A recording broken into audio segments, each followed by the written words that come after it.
Molt bon Sant Jordi, bon dia.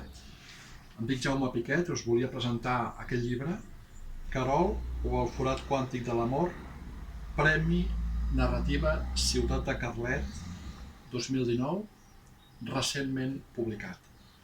És un llibre que parla del desig de la seva protagonista i, per tant, també de tots els boicots i els desencontres que nosaltres ens fem davant del desig.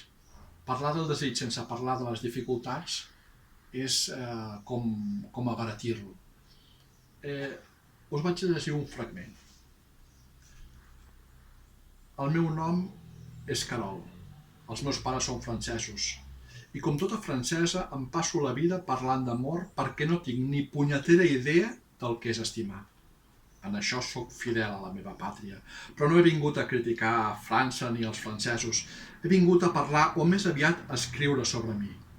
I no ho faig des d'un caprici narcisista, com convencionalment concluiríem si féssim un judici de totes irreflexiu i precipitat, navegant des de la superfície de les aigües de les aparences. Parlo de mi en primer lloc per sobreviure i després, sempre en aquest mateix ordre ascendent, per poder viure.